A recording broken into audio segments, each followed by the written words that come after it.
Welcome to Preserving Your Wealth with Mike McCormick, where we talk about smart ways to invest and preserve your money. Mike is a registered investment advisor with McCormick Financial Advisors in Bozeman, Montana. As an independent fiduciary, Mike does not receive commissions from any of the products or investments mentioned on this program. Consult a professional before making any investment decision. You can find old shows archived at McCormickFinancialadvisors.com.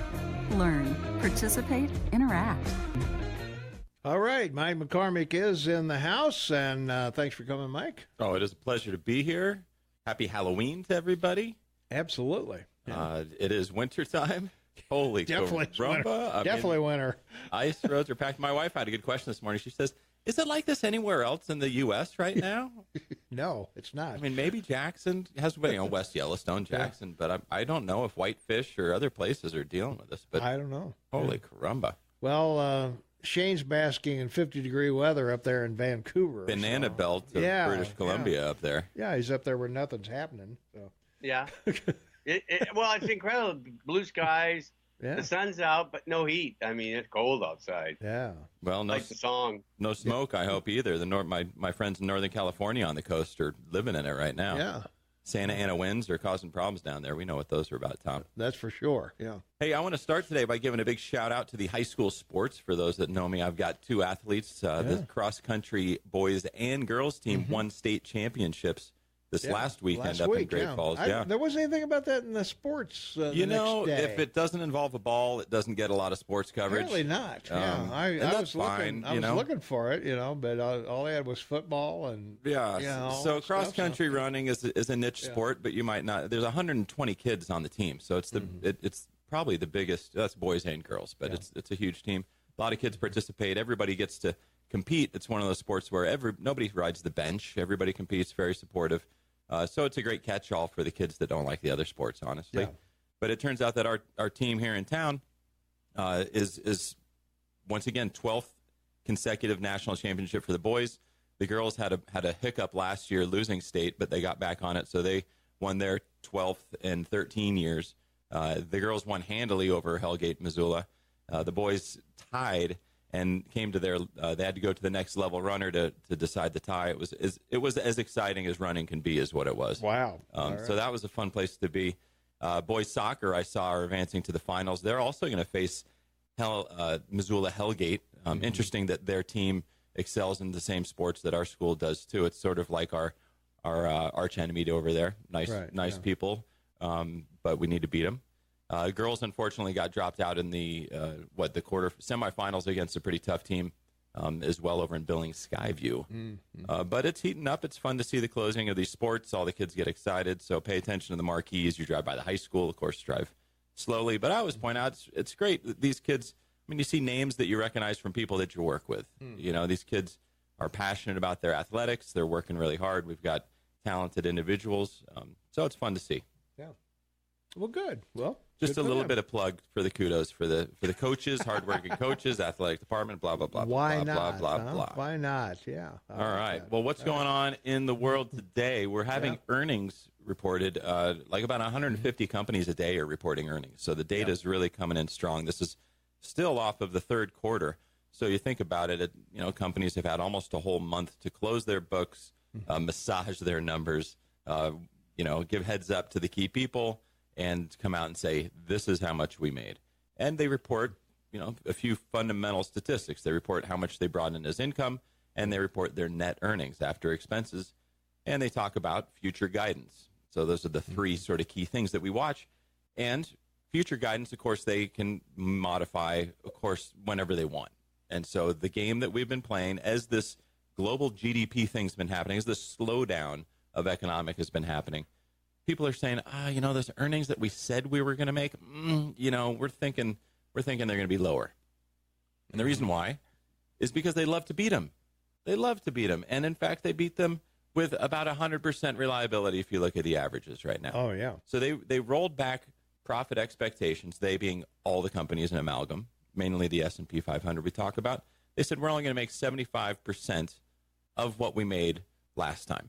We're going to reduce our earnings expectations, 25% down. Things are leaner. And this is net earnings that they're talking about. And sure enough, everybody's beating them. Everybody's beating them. If we look at the different sectors, I got a handy-dandy chart that shows how we can divide the stock market up and look at different industries and say, okay, who's healthy? Who's beating earnings the most? It looks like consumer staples really had an outstanding quarter. Now that kind of makes sense. They're a late cycle winner. They have pricing power. If you're going to buy toilet paper, you're going to buy toilet paper. If you're going to buy cold medicine, you're going to buy cold medicine. These are things that you're going to do. Information technology also had lots of outbeats. On the flip side, energy did not so great. They had more companies beat expectations than miss expectations, but compared to the other sectors, they did not make as much money as they thought they were going to do, is the way to look at it. Now, what's everybody else saying about the future? Well, they're saying the future looks good. They're saying that they don't see a recession. They see profits potentially bottoming in some of these industries, and it might be time to look back towards future growth, which is why we're seeing stock markets making new gains. And then on top of it, we had Chairman of the Fed, Powell, yesterday come out and say, here you go. Here's some more gasoline on this fire that's already cooking. We're going to do another quarter-point rate decrease. This is the third one. Nobody's expecting him to do another one. And if he was to do another one, I think that would be bad for the market right now because things are pretty darn good. The training wheels are off. We're running along just fine. Yes, we do have real concerns, and we can talk about them after the break. But the deficit over $1 trillion, that's worth acknowledging. That's worth revisiting. Is it really? Was it really necessary to cut rates? Because you're going into Halloween. $500 million is spent on just pet costumes. And then you're going into Thanksgiving. The biggest alcohol day of the year is the day before Thanksgiving. Yeah. When everybody comes into town, you go out and you stock the bar. Good God, my in-laws are coming. I need you better hit the liquor store. Please. Yeah, you better hit the liquor store. And then you got Christmas after that. Sure. Don't forget Kwanzaa and all the other festive holidays. Yeah. Big spending opportunities. They don't count at all. This is Christmas, I don't throw some Christian holiday into September to compete with Yom Kippur. That's true. Come on. So don't throw your obscure holiday war in with me. Everybody's welcome to celebrate Christmas and go out and buy gifts for whoever they want. That's right. It is equal opportunity. I don't care what your religion is or no religion. There's nothing wrong with putting a tree up and walking Santa down the chimney. And the songs are good, really. The songs are great. I mean, they've really endured. Yeah. Well, I agree. Christmas is coming. Did we need a cut? No, but we were expecting one. And it is all about expectations. That's what we've been talking about, is that you buy a share of a company, you loan somebody money, you start your own business, whatever it is, you expect to have things in the future line up so that you make more money, so the share of that company is more valuable. There's more demand for that product. You open a business and there's success for you, and you loan somebody money and you expect them to be financially healthy so they can pay you back. Yeah. These expectations are what drives the stock market. It's what drives consumer behavior. And it's what should be driving interest rates. And so, yes, on an academic level, this might have been a mistake. We now have less cushion. Should we have a real problem? Yeah. Should we have a problem where China showed up one day and said, you know what, sanctions be danged. We're shutting it down. We're not moving goods to the U.S. of A. They could say that. Yeah, they could, yeah. And it's a communist country. It would probably take one button as opposed to many. I don't think they will, but they could. Oh, it really hurt them if they did. And then we would need to have economic tools for us to sort of, cushion that and regroup and come up with a new strategy. So the Fed lowering was simply because they were expected to. They were expected to deliver, and they felt compelled to. The language that they put out there, in the past, the language sets expectations, just like these earnings reports. And currently with Chairman Chairman Powell, he's a banker, and he's more of a business guy. And his strategy is, I'll communicate all you want, but I won't tell what I'm thinking about the future. Right. I'll tell you what I'm doing now as much as you will. Keep talking. Yeah, you want to talk about it now? Well, we lowered the rate. Yeah. What else do you want to know? What else do you want to know? What do you do in the future? We're going to wait and see what the data says. What do you think, Shane? We were talking yesterday. You felt they probably wouldn't take the rate down. What are your thoughts today after they have? Well, I just think it's cautious, as Mikey's pointed out. The Fed chairman's a banker, and I think their biggest concern is not inflation, and it's not the employment. It's the U.S. dollar. Maintaining the sovereignty of the U.S. dollar and its strength. That's it. Yeah. Okay. Yeah. Well, and because your unemployment's at those numbers will come out tomorrow. Unemployment numbers. It's good. And I mean, should be. If you've got skills and are else, flexible somewhat, you should have a job in your industry. And the other one's inflation, which we can't really find in too many places. Even with the tariffs, there doesn't seem to be. No, I don't. Not in my life. There's things that I whine about being too expensive, but that's who I am. Well, yeah. Well, that's what I do. There are certain industries that are feeling the pain. I'm looking to pick up some ski gear for the season. That's a cause for tears. For sure. You are, for sure. Yeah. But how does this? Why do you care if you're listening about the Fed and their interest rates? Yeah. Why do you care? At this point, you probably don't. Honestly, nothing's going to get less expensive for you in terms of borrowing money. I think that there's a floor on mortgage rates that's already been put there. The yield curve affects you more than the short-term rates. If you've got credit card loans out there that are affected by short-term rates, or car loans that are tied to short-term rates, they're probably already at low rates, and they're not going to adjust downward. If you were to start a new line, you might get some sort of arbitrage. Arbitrage is a fun word that people should understand. It just means, if you can get a better exchange rate from sheep to gold than you can from gold to wheat, and then sheep to wheat, you can find the best way to make money off of trading things around like that. So interest rates are the same thing, short term, long term. No, I don't think this is going to be non-news. And it was a shot. It was a steroid shot that we didn't need. It was like taking that last cycle of antibiotics where you're like, I've been healthy for 2 weeks, and they say I got to keep taking this. Yeah. Well, I also think that the Fed's really concerned about your Congress. They're not doing anything, and they haven't even funded your government. So, I mean, I think it's a backstop to the political firestorm that's coming, in November with funding your government. And, the Democrats seem But wouldn't you want to go in with something with ammo, an ammo that you could raise lower rates if things just got so bipolar? Well, I think that, it could be a thought that, we're expecting a good Christmas. Let's make it better. We'll just dump rates. Right. And cutting taxes and inflating the deficit. The flip side is that we need to have increase in growth, so we have increase in tax revenues. We need to figure out how to make that happen if it's not already happening. And that's still up in the air if that's going to occur and solve our budgetary problems. Well, low employment certainly helps the tax base, obviously. If everybody's making money, but if you give them all a tax cut, that's where the math has to come back around. But you've got more people working. So how do we make money? Volume. That's right. Okay. We got to take a quick break here. We'll be back in 30 seconds. Hang on. 20 minutes after the hour of 7 a.m. It's Thursday, October 31st, 2019. Mike McCormick in the house, along with Shane Tobin, half man, half amazing. Tom Eagleoff, your morning mayor, and Mike McCormick, McCormick Financial Advisors, is in the house, and we're chatting about where are we going here in this fourth quarter? Anyway, anytime we hit new highs, there's the possibility that we're going to, hit new lows.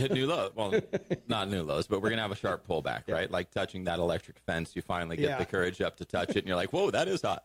Wow. not going to do it. And then we'll quietly, kind of come back up again and then go through it. And I'm not a chartist. I don't look at these things on that sort of micro level. But it is fundamentally we're still in the Trump trade. We're still in the go with U.S. large companies that have most of their earnings here domestically, that have the ability to take advantage of this cheap money. They have the advantage to navigate around Chinese tariff rules. It's not such a small company game. It's not such international stuff has been dismal and is hard to understand how it's still chugging along, but it is. So where do you put your money? I mean, where do you put your money? And I always want to stress that if this is your retirement money that's more than 5 years out, you need to be making that contribution and investing when that money goes in. It's a tricky time to be out of the market. Recently, I've worked with several clients that are retiring, and so their retirement plans are asking them to roll their money out. They're allowed to keep them, but for some reason, the plans like to not have the liability and ask them to get out. And so I'm taking on their rollover as an IRA, and there's a period of time where this isn't cash. If you have a 401k and you leave your employer, if it's over $5,000, you're typically allowed to keep it there, and I frequently recommend that people do that. Yeah, it's usually low fees, and you've been comfortable with it there, so why change? Now, if you're moving into a new situation for your finances where you're going into retirement and you need to do another level of planning, and these assets might need to be performing differently, you're working with a financial advisor. Rolling them into an IRA can make a lot of sense. You need to be aware of how the fees apply there. There's extra forms that we get to have you sign saying you acknowledge that. But when you do that, it goes out as cash. You sell all of your funds, and you get a check, usually mailed to you. It's not payable to you, hopefully, because then there might be a tax hit. Yeah. But you have it paid to wherever the rollover is, and you get this check. And so you're looking at this check, and frequently for people, it's the biggest check that they've seen in their hands. Right, yeah. Saying, whoa. This is a big check. I could do a lot of things with this check. Now, because you haven't paid taxes on this money in most cases, it's not Roth money typically, you need to be careful to put that back into an IRA. The IRS wants to know where that goes. Right. So you could put it into your IRA, and it gets deposited as cash. And then you say, okay, what do we do? And this is where things get tricky for people, is that if you have a third of your net worth or a quarter of your net worth or whatever it is that's sitting in cash, even though it used to be at risk in the stock market, now it's in cash. Gosh, it feels kind of nice being in cash. Look at that number. You know? Whoa, it's all there. It's all mine. All right. How did that happen? Well, it happened because you were disciplined and you paid yourself first. You had it go automatically into this retirement plan. It was automatically invested. And that's the same strategy that's going to work for you in the future. But you have to take that step back into the risk zone. You have to go back into the game after taking a 5-minute timeout and being like, whew, well, that was a good game. Played well. Feel pretty good. Thought I'd be more beat up by now. Oh, I got to go back in? Oh, geez. Yeah. So that's a trick. And not only do I have to go back in, but where do I go in? Which side of the pool do I jump into? You got it. Do I go into the deep end, or do I, climb the steps into the shallow end? So the next step is you start bringing up financial news. You know, saying, oh, I heard things are kind of expensive. Maybe I got out at the perfect time. Maybe I'm that person that got it right. Maybe finally, for once, investing timing is working on my side. Right? Good luck. Well, if I could just interject. Please.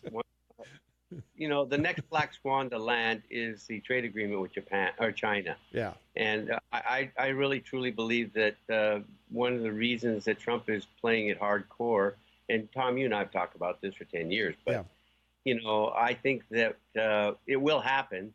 But watch the reversal, folks, because once he signs that agreement with China, and it's established trade now, you're going to see a major reversal in investment, and people are going to flood back to China to invest in, public companies because, it's like Alibaba.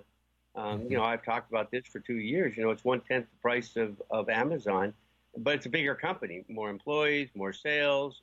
And so, I think that that's a real concern that Trump has, is that making a deal with China could push the U.S. into a recession because there could be a huge outflow and investment into China.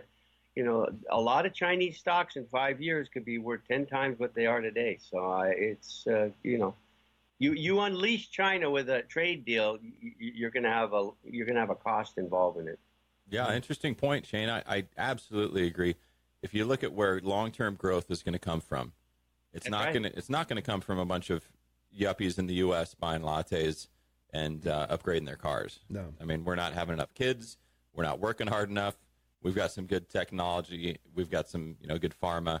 But fundamental growth comes from people that are still plowing fields with yaks and looking at their neighbors that are buying their first apartment and cars and starting businesses. Well, along with China, you'll have the emergence of Africa too.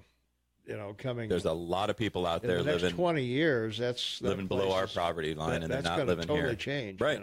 And that's why Trump wants to do a specific trade deal with England after Brexit because of the 32 Commonwealth nations. It gives him it gives the U.S. a backdoor to all those Commonwealth countries in the Caribbean and Africa and Southeast Asia, of the Commonwealth. So that's a huge opportunity. That's bigger than the euro market, and it's emerging. So huge for the U.S. Yeah, it would be. So that might work out. Now, to use your term black swan, Shane, it's a challenge because by definition you can't say what a black swan is. Yeah, because we don't know yet. See it coming. Right. Something totally unexpected. That's why it's a black swan. So you can't expect it. Yeah, right. When you least expect it. Our job sort of is to forecast and protect people. Oh, yeah, right. Okay. Yeah, we're supposed to see the black swan before. That's right, exactly. Before they land. Like the Winco, we have to see the Winco before it actually becomes done. Yeah. Well, we'll see. We'll see how things pan out. We're all in agreement that Christmas is coming. Timing for any such agreement would definitely be election time announcement, right? Oh yeah. Where do you think, Shane? Something big. When's Trump going to play his Trump card? Yeah. Well, I think that when we were talking about the Fed, it's really important to make a real quick observation, and so I just want to make this observation. The 10-year in Japan is minus 0.11. The UK is 0.63. Germany is minus 3.35. France is minus 0.01. In other words, the major economies in Europe, you have to pay them to buy their debt.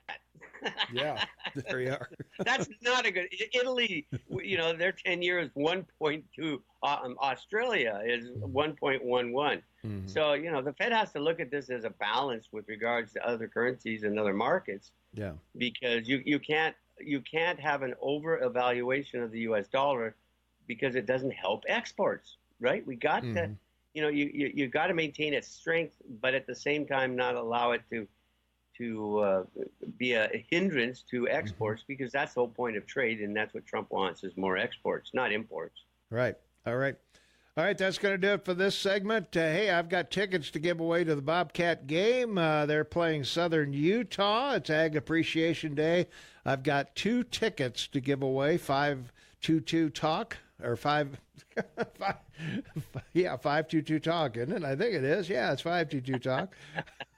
522-8255. Either one will do.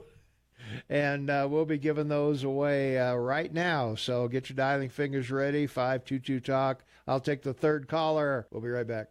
It is 25 minutes before the top of the hour. We just gave away a couple tickets to a listener over in Livingston, and we appreciate that very much. Thanks for listening over there across the pass, and we're hopefully they will enjoy the game. And Mike McCormick is in the house. Shane Taubman on the line.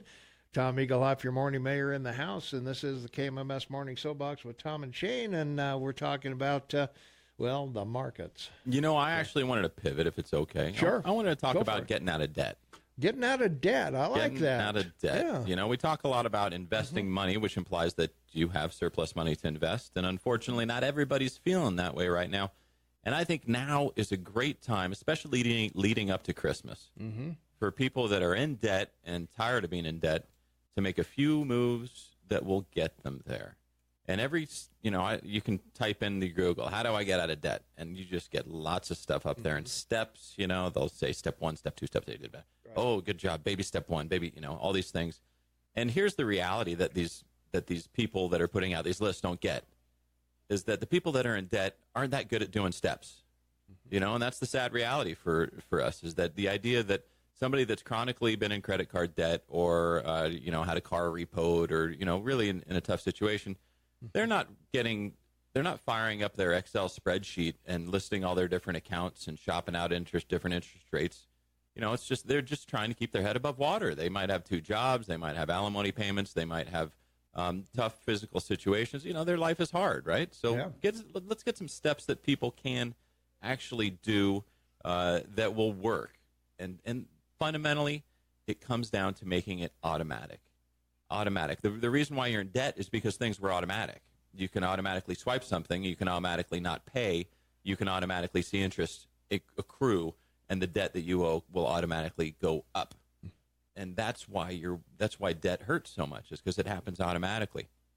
Now, getting out of debt, you need to make the automatic part work for you. And this is where you need to set up a automatic transfer in your bank. You've got to be using a bank. You have a checking account. It's got a low balance in it. It's not what you want it to be. You set up a savings account right next to that at the same bank, and you have that bank say, hey, every month on the same day, I want you to start with $50. Just start with $50 and move it into the savings account. Move it automatically. If you're able to, make it more. Make it $500 if you've got a good month in there. And figure out ways that you can move money into this account. You still own this money. You haven't said goodbye to it yet. And then this is where you do need to have some discipline, is that you need to look at that money and you need to spend it on your debt that you owe. You need to reward yourself by taking out that debt. There's the gratification you get from closing out one of those debt accounts should hopefully be greater than the gratification you get from getting that TV or whatever it is that you've been hoping to do, or that hotel room for the vacation, the upgrade, or whatever it is. So you need to, that's the discipline part that gets hard. But the automatic savings part, you can set that up, go into your bank, I want to set up an account. You can be out of there in 20 minutes, and you can automatically be saving right now in a way that you never have before. Then where do you go from there? The lists are helpful. I would say, there's going to be a squeaky wheel in this. And going after paying that quickly is going to give you the most relief and reward your behavior. The reason why we have the savings account set up is because sometimes the reality is that you are not able to save $50 a month, and you need that $50 somewhere else to pay for something that's critical to your life. We can't have you automatically be saving directly into one of these sources and risking, overextending yourself and maybe making things worse. So that's my baby step, is that everybody should have a savings account that they don't have a debit card to, that they don't have a credit card to, that they're able to just accumulate this buffer and then allocate it. And over time, that behavior is going to make you financially independent and get you out of debt. Sounds like good info to me. Yeah, it's not a master stroke. Yeah. But it's just back to when you played Monopoly, and every time you collected some money, you took one of the $100 bills and you slid it underneath the table. Right, yeah. And then somebody's like, I knocked you out. You're like, no, under the table. I still got a couple left. I'm going to buy that hotel. Sounds good to me. All right, we got to take another quick break here. We're talking with Mike McCormick, McCormick Financial Advisor, Shane Matauban on the line in Vancouver. Tom Eagle up, your morning mayor. And we'll return right after these important words, so stay tuned. 17 minutes before the top of the hour, Mike McCormick's in the house. McCormick Financial Advisor, Shane Matauban, half man, half amazing, on the line in Vancouver. Tom Eagle up, your morning mayor. This is the KMMS Morning Soapbox, up for Best Local Radio Show at BozemanMagazine.com/best of. So head over there and express your opinion. Give us your vote. Yeah. Right. We're tired of these music stations getting all the glory. I'm not allowed to ask for votes, just so you know. Oh, okay. As a registered investment advisor, you're a fiduciary. I'm a fiduciary. I can't ask for any testimonials. That's right. Okay. But I can't suggest that people make a recommendation for Tom Eagle. That's right. Show. Absolutely right. For both Shane and myself and Mike, we all contribute here. We're a family here. We're not just somebody that you listen to. You're involved. Right. We're giving away free stuff. Yeah. Free wisdom, and we got a platform for you to voice your opinion. Yeah, come absolutely on back. Right. What's not to like? Right, and give us a call. Give us your best investment idea too. We're all there you go. That takes a village. Let's come up with some clever ideas. Maybe this person has one. Yeah, let's do that. Let's go to the phones. 522-TALK is the number. Caller, you're on the Morning Soapbox with Mike and Tom and Shane. What's up? Good morning, sir. Hey. I have a thought. You know how vehicles in the state of Montana, as they become older, you could get permanent plates? Yes. Right? And then on a newer vehicle, if you went out and purchased a newer vehicle, you have to pay an outrageous amount of money for licensing, insurance, and blah-de-blah-de-blah, right? It's amazing how expensive the licenses are for new cars. Right of ownership. Right. Yeah. Ooh. Yes. Okay, but yet everybody's concerned about global warming. What happens to an older vehicle as they get older? They pollute more. Well, supposedly. Right. So therefore, you're giving permanent plates to an older vehicle that pollutes more, but yet you're making it impossible for people to go out and purchase an update vehicle that pollutes less. So this global warming thing is a bunch of crack. Okay. We agree. All right. You guys have a wonderful day. Thank All right. you. Hey, thanks for the call. Yeah. Hey, we don't make the rules, but we do give you tips, and he gave some great tips out there. I think it's after 11 years. Yeah, something like that. 10 or 11, I forget what it is. But And I've got 2 of my 3 cars with permanent plates on them right now. Ooh, you're the man. Right? Yeah. It turns out technology was pretty good. And they're not all that expensive either. The permanent plates are No, maybe double what you might pay for an older car. Exactly. Like it was under 3 times the truck that I have. So actually, all my cars, I think, are over 11 years right now. Now you're frugal. The You're not blowing your clients' incomes on the big cars. I am. Yeah. But you can save a lot on not just registration, but insurance. Yeah. You don't need to have collision on these cars. And then the insurance rates to do work on them are very low, too. So that's a great way to save money while you're saving money so that you can buy a brand new car from one of our generous sponsors on this show. Absolutely. Right. So that's a good tip. Yeah. I don't know if it's an investment tip, but it's a good tip. Yeah. Shane's got 2 Ferraris and a Maserati. He spends more on wax than most of us. Pictures on my wall. Most of us spend on. Other than your outrageous fuel costs, Shane, what's the cost of vehicles up in your neck of the woods? Well, similar to yours. I mean, the used car market is the largest market now in North America. So it's similar to what you're basically being charged down there. Your province charges a registration fee, and you have. Oh gosh, yeah. Okay. But we have a provincial Crown Corporation ICBC for insurance. Yeah, so it's a standard fee with when you reinsure, you have to buy new license plates. So it's an ongoing revenue stream. They've taken their insurance services in-house and socialized them a bit. Well, you should be able to buy your license plates at the insurance place when you renew the insurance. Yeah, that's what. Yeah, that's right. Is that what you do? They got a pile of them sitting there. Yes, sir. It kind of does make sense to me. If they're going to make it law that we have to have insurance, they should have to offer us affordable insurance. You would think so, yeah. Through a pooled thing. Well, it should be a group thing, yeah. I mean, it should be like airplane insurance, where you remember unemployment insurance. Yeah, years ago, I used to buy insurance at a coin-operated thing at the airport. You put a couple quarters in, you get 10 grand worth of insurance or something like that for flying. I don't think they have that anymore. We will insure you for the next 4 hours, no matter where you go. Right, no matter where you go. Wow. That's true. Those were the days. Right, your little ticket might burn up in the crash, and then we're off the hook. Well, you get on the payphone and call mom and let her know that you got insurance. Here's the number. Yeah, here's the number. So, well, hey, another money-saving tip out there. As much as I do like working with my insurance agent, I've read reports, I've heard, that moving your insurance every few years can actually save you money, that they'll creep up your rates as you sort of inertia sits in. And that must be true because, half the ads on TV are switch your insurance and save money. Switch your insurance and save money.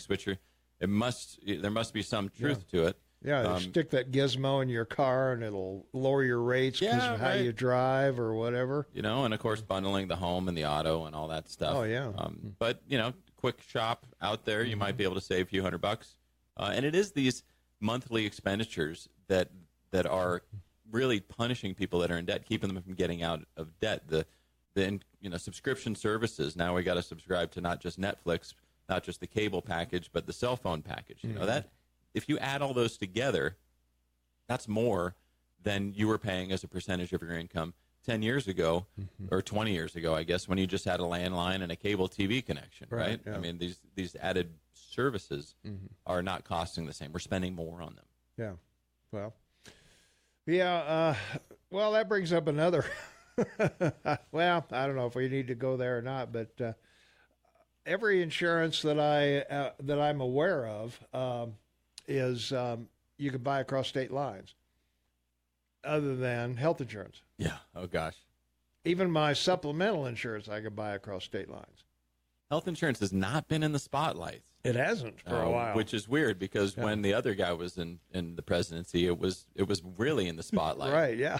And now it's not. Yeah. Well, neither the kids in cages, neither is Syria or any of the other things. Part of the reason why it's not is that people are making money. Yeah. But the cost of insurance right now, health insurance, is unaffordable and in my mind unsustainable. And in my business, it is one of the reasons why people are not retiring as soon as they might be able to, because it's a question of how are you going to insure yourselves? And a lot of people are still insuring their kids. And so, figuring out how to make those numbers work. Yeah. It's a huge risk out there. We already don't know how long somebody's going to live into retirement. So we've got a huge unknown out there. And if you saddle it with, 3 to 5 years of before you get on Medicare, paying for your insurance through a local exchange and looking at the costs of that, and then you set up in a health, it's the biggest risk profile out there for people trying to retire early when they don't have a lot of surplus wealth. What do you think about Medicare for all? Personally, I think that makes sense. I think the government is the largest company in the world, will have inefficiencies rampant as much as any big company will. But I think that what we have right now is not working, and that it's so dysfunctional. We do need to throw Trump into it, right? I mean, one of the best impacts that I see that we're having with Trump in the White House right now is that every normal process of politics has been disrupted, and it was time. And I think that the healthcare system needs that too. I mean, the ways that everybody gets paid, the ways that this coding system's gone. I can't remember last time I went into my doctor's office and they didn't say we're updating our medical record system and we need to fill out a new sheet. Yeah, that's true. And I want to get a blood test to check my cholesterol. I can't just go do that. I got to go through my doctor. You know what I mean? You do, yeah. I'm not the only one that can make gripes about it. Now, when it works great. I wouldn't want to be sick in any other country. I have great faith in the professionals here, but Medicare for all is, I think, a logical move that as this society gets older, that we could, it'll be better than what we have now. Okay. We got to take a quick break. When we come back, we'll see what Shane thinks about Medicare for all Americans when we come back. Hang on. All right, 6 minutes before the top of the hour. Before we get to Shane's comment there, we've got a question from our text line. So to be clear, I'm going to retire before the year is out. I should take my 401 and transfer it to an IRA. That's the question. Should I take my 401k and transfer it to an IRA? I was hoping to subsidize my Social Security with my IRA. So this is a great question. This is a wonderful question, one that the regulators are very focused on. So a lot of asterisks, and listen to my disclaimer again, because this is where we do get in trouble. Your 401k is probably charging fees all in that are about 0.5% on average. I don't know how big your company is. I don't know if you're in index funds or actively managed mutual funds. Using a full-service financial advisor will probably double that fee. Or if it was 0.6, it'll probably double it. Just use it as a rule of thumb. Those fees will reduce the amount of money that you have. Now, when people ask me what I do for a living, a lot of times I say I help people avoid making bad financial decisions. And so if you've had your money in a 401k not working with a financial advisor and you have no interest in managing your own funds or don't have a lot of confidence in it, you may risk the problem of moving to an IRA yourself, managing it yourself, and potentially making a mistake that might be far more costly than paying a small amount in additional fees. So that's where you have to weigh it over. What type of person are you? Do you want to change your own oil in retirement? No. Do you want to manage your own investments in retirement? Well, maybe this is something fun for you. Do you have the emotional wherewithal to manage your investments during this next downturn and cycle? That's where most people fall out. And so working with a professional is generally what I recommend, which would mean that you would roll your RIA, 401k into an IRA, getting my alphabet soup garbled up. Yeah. But you do it ASAP. Right. And so hopefully you have a relationship with a financial advisor. Make sure that when you're talking to somebody about it, they just give you the disclaimer I did about fees and really explain it to you, because if not, then they're at risk for committing a violation.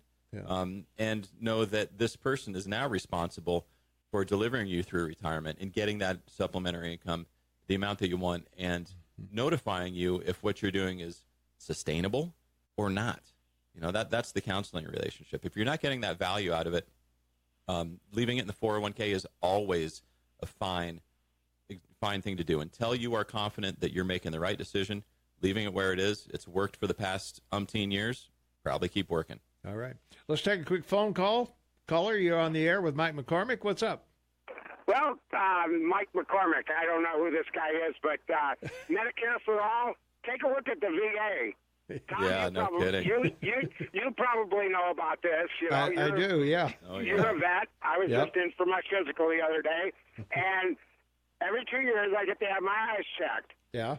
Well, the last time it took 8 months just to get a phone call, then another 2 months before I got an appointment to get my eyes checked. So we're talking 10 months. Yeah. From the time that they put the order in. And Medicare for All, I don't know where your head is, but it's not in the right spot when it comes to that. Yeah, good point. And I was also in Spain, and I ended up in an emergency room, and I laid there for 5 hours with their wonderful socialized medicine. So anyway, that's my opinion. Thanks. All right. Thanks for the call. Shane, what's your thoughts on Medicare for All? I'll bankrupt your country, number one. Number two, you spend 16% of your GDP on the medical industry. It's 20% of the economy, so you're interfering with a major aspect of your economy, which would bankrupt most of it and reduce services because of those things.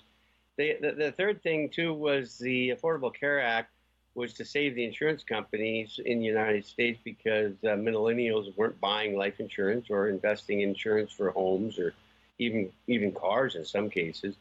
So it's one of these cases where you have to look at it in an overall issue. A country like Canada, we've talked time and again about what the difference is. We have as good of a medical system as yours, but I waited a year for an echocardiogram. And so anyway, the bottom line is that your demographics are expanding to larger people retiring. You're going to have an older population requiring more medical care because they're living longer. So to solve the problem, you do two things. You allow the insurance companies to compete across state borders, and you take advantage of the one thing that the Affordable Care Act did.